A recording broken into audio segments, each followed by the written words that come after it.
अल्लाह के नाम से शुरू जो बड़ा मेहरबान और निहायत रहम वाला है। करोड़ों दुरूद नबी करीम सल्लल्लाहु अलैहि वसल्लम पर, जिन पर अल्लाह रब्बुल इज्जत खुद दुरूद भेजता है। उर्दू इन्फो टीवी के मुअज़्ज़िज़ दोस्तों, अस्सलामु अलैकुम। मैं हूं मोहसिन रजा और आज मैं एक भंगी और मलिका का वाकया आप लोगों की खिदमत में लेकर हाजिर हुआ हूं। आप सब दोस्तों से गुजारिश है वीडियो को आखिर तक जरूर देखें और नए आने वाले दोस्त हमारे चैनल उर्दू इन्फो टीवी को सब्सक्राइब कर लीजिए। बादशाह के महल में सफाई करते करते जब एक भंगी की नजर मलिका पर पड़ी तो वह पहली नजर में ही उस पर फिदा हो गया, लेकिन अपनी हैसियत और मलिका की हैसियत में फर्क देखा तो सर झुकाए वहां से चला गया। पर दिल था जो एक मुलाकात की हसरत में तड़पता रहा। इश्क की बीमारी ने जिस्मानी बीमारी का रूप लिया और वो बिस्तर पर पड़ गया। उधर मलिका भी शादीशुदा थी, इधर भंगी भी शादीशुदा था। भंगी की बीवी भी भंगी की इस सारी हालत से वाकिफ थी। भंगी की खराब हालत की बिना पर उसकी बीवी उसकी जगह काम पे लग गई। कई दिन जब भंगी मलिका को वहां नजर ना आया तो उसने उसकी बीवी से दरियाफ्त किया कि भंगी कहां है। भंगी की बीवी ये सोचकर घबरा गई कि मलिका को असल बात बता दी तो ना जाने हमारा क्या हाल होगा। लेकिन मलिका ने उसकी घबराहट से जांच कर उसे एतमाद में लिया और हकीकत पूछी। भंगी की बीवी ने वो सारी सूरत हाल मलिका के गोश गुजार कर दी। तब मलिका ने उसे कहा कि उससे मुलाकात का यही एक रास्ता है कि तुम अपने शौहर से जाके कह दो कि कल वो शहर से बाहर किसी रास्ते पर बैठ जाए और बस अल्लाह अल्लाह का विर्द करता रहे। ना तो वो किसी से बात करे और ना ही किसी का दिया हुआ कोई तोहफा कबूल करे। ऐसा करने से जब उसके चर्चे बादशाह तक पहुंचेंगे तो मुलाकात के रास्ते भी खुल जाएंगे।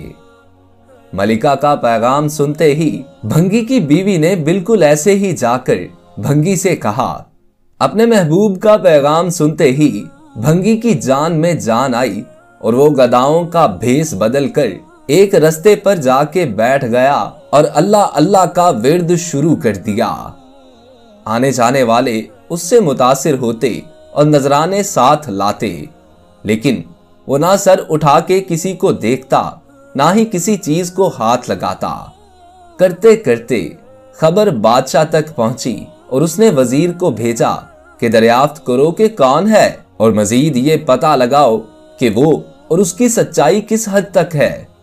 वजीर ने सारी सूरत हाल का अंदाजा लगाया और वापस जाकर बादशाह से उसकी बहुत तारीफ की कि बादशाह सलामत, ना तो वो सूफी बंदा किसी से कोई तोहफा लेता है और ना ही किसी से कोई बात करता है, बस हर वक्त अल्लाह अल्लाह का विर्द करता रहता है। बादशाह ने जब ये बात सुनी तो फैज पाने की गरज से खुद चलकर उसके पास गया। जब हर तरफ उसके चर्चे होने लगे तो मलिका ने बादशाह से उसने एक इंसान की ज़ियारत की ख्वाहिश जाहिर की। बादशाह ने भी मलिका को इजाजत दे दी। इसी असना में जब भंगी को इस बात का एहसास हुआ कि अब तक वो दिल से नहीं सिर्फ एक दुनियावी मकसद के तहत ही अल्लाह पाक के नाम की तस्बीह कर रहा था, वो झूठा है लेकिन फिर भी अल्लाह की रहमत उस पर इस कदर है कि लोग उसके सामने झुक रहे हैं। क्या बादशाह और क्या आम आदमी, सभी उसे इज्जत दे रहे हैं। ये करामात तो सिर्फ जुबान से वो पाक नाम लेने की हैं। अगर सच्चे दिल से उस नाम की तस्बीह की जाए तो और कितनी रहमतों का नुज़ूल उस पे होगा। अब भंगी के दिल की दुनिया बदल चुकी थी।